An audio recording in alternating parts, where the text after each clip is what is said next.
VIP room না পেয়ে hotel বাড়ি ভাঙচুর, যুবদলের পদ হারালেন মনির হোসেন।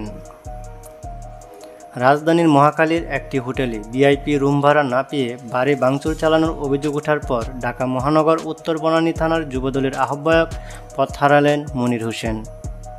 গত বৃহস্পতিবার প্রাথমিক সদস্যপদসহ দল থেকে তাকে বহিষ্কার করেছে সংগঠন। জাতীয়তাবাদী যুবদল কেন্দ্রীয় নির্বাহী কমিটির সহদপ্তর সম্পাদক মিনহাজুল ইসলাম ভূঁইয়া স্বাক্ষরিত বিজ্ঞপ্তিতে এ তথ্য জানানো হয়। বিজ্ঞপ্তিতে বলা হয়, দলীয় শৃঙ্খলা ভঙ্গ ও দলের নীতি আদর্শ ও সংহতি পরিপন্থী নানা অনাচারের কারণে মনির হোসেনকে বহিষ্কার করা হয়েছে। যুবদলের কেন্দ্রীয় নির্বাহী কমিটির সভাপতি আব্দুল মুনায়েম মুন্না ও সাধারণ সম্পাদক মোহাম্মদ নুরুল ইসলাম নয়ন ইতিমধ্যে এই সিদ্ধান্ত কার্যকর করেছেন। বিজ্ঞপ্তিতে বলা হয়, বহিষ্কৃত নেতাদের কোনো ধরনের অপকর্মের দায়িত্ব দল নেবে না। যুবদলের সব পর্যায়ের নেতাকর্মীদের তাদের সঙ্গে সাংগঠনিক সম্পর্ক না রাখার নির্দেশনা প্রদান এবং আইনশৃঙ্খলা বাহিনীকে উক্ত বিষয়ে প্রয়োজনীয় আইনি ব্যবস্থা নেওয়ার অনুরোধ জানানো হয়েছে বিজ্ঞপ্তিতে। এই ঘটনার একটি ভিডিও সামাজিক যোগাযোগ মাধ্যম ফেসবুকে ছড়িয়ে পড়েছে। তাতে দেখা গেছে শাড়ি পরা এক নারী হোটেলটির সিঁড়ি দিয়ে দৌড়ে নিচে নামছেন। এ সময় বিপরীত দিক থেকে এক ব্যক্তি ওই নারীর পথ রোধ করে শরীরে আঘাত করেছেন। তার হামলায় ওই নারী মেঝেতে পড়ে যায়। ভিডিওতে আরও দেখা যায়, ওই নারী যখন নিচে নামছিল তখন সিঁড়িতে তার পেছনে আরেক নারী দৌড়ে নামার চেষ্টা করেছিলেন। তাকে পেছন থেকে দাওয়া করেছিল একজন তাকে দৌড়ে নিচে ফেলে দেন। এরপর হামলাকারীরা সবাই মিলে মেঝেতে পড়ে যাওয়া দুই নারীকে আক্রমণ করেন। ভিডিওতে তখন 8 থেকে 10 জনকে দেখা যায়। ফেসবুকে ছড়িয়ে পড়া ভিডিওতে দেখা যায়, যখন ওই দুই নারীর উপর আক্রমণ করা হচ্ছিল তখন তারা চিৎকার করছিল। দীর্ঘক্ষণ চিৎকারের সময় শুরুতে যারা আক্রমণ করেছিলেন তাদের কেউ কেউ ভিডিওটির সীমানার বাইরে চলে যান, আবার নতুন করে কয়েকজনকে সেখানে ঢুকতে দেখা যায়। এ সময় হোটেলটিতে ভাঙচুরের শব্দও পাওয়া যায়। এর আগে নিজ ফেসবুক পেজে মনির হোসেনের অপকর্মের ভিডিও ফুটেজ সহ এক পোস্ট করেন সাংবাদিক জুলকারনাইন শাহের, যেখানে জুলকারনাইন শাহের লেখেন, গত 30 জুন 2025 রাত 8টা 5 মিনিটের দিকে বনানী থানা যুবদলের আহ্বায়ক Monir Khan মহাখালীর Zakaria hotel restaurant and বারে এসে একটি ভিআইপি রুম ভাড়া নিতে চান। এ সময় সব ভিআইপি কক্ষে অতিথি থাকায় মনির খানকে রুম দেওয়া সম্ভব হয়নি। পরবর্তীতে মনির জাকারিয়া হোটেলের বারে বসে খাবার ও মদ্যপান করেন এবং খাবারের শেষে স্থানীয় নেতা পরিচয় দিয়ে বিলের ডিসকাউন্ট দাবি করেন।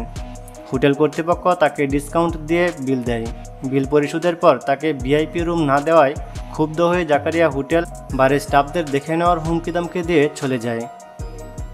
এই ঘটনার ধারাবাহিকতায় গত 1 জুলাই রাত 8:30টার দিকে লিটন চৌধুরীর নাহিদ, যিনি মনির খানের ঘনিষ্ঠ বলে জানা যায়, তিনি জাকারিয়া হোটেল এবং বারে আগমন করেন এবং পূর্ব পরিকল্পনা মাফিক একটি গ্লাস হাতে নিয়ে ফ্লোরে ছুঁড়ে ভেঙে ফেলেন এবং বারের স্টাফদের বলেন যে, মনির ভাই তোদের হোটেলে আসছিল, তোরা মনির ভাইকে ভিআইপি কেবিন না দিয়ে অসম্মান করেছিস।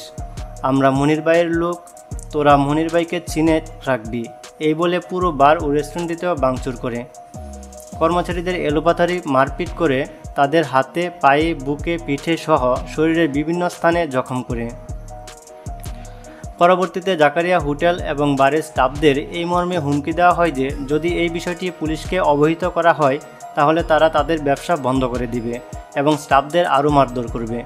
শায়ের আরও লেখেন, এ ঘটনার সত্যতা জানতে আমি মনির খানকে ফোন করি এবং এ বিষয়ে জানতে চাই। তিনি বলেন, 30 জুন জাকারিয়া হোটেল অ্যান্ড বারে গিয়েছিলেন এবং তাকে রুম না দেওয়ায় মনক্ষুণ্ণ হন এবং স্টাফদের গালমন্দ করে সেখান থেকে বের হয়ে যান।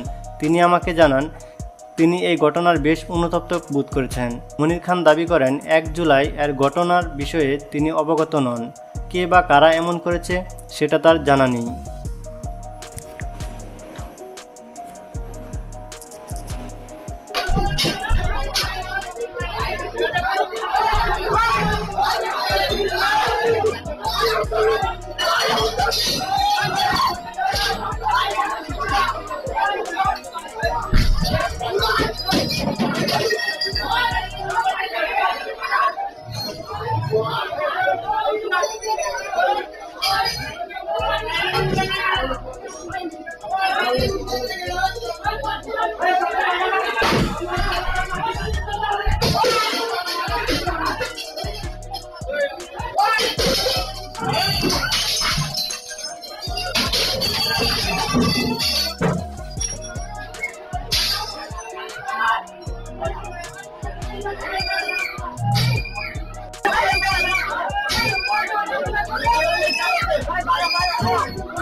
Ayo,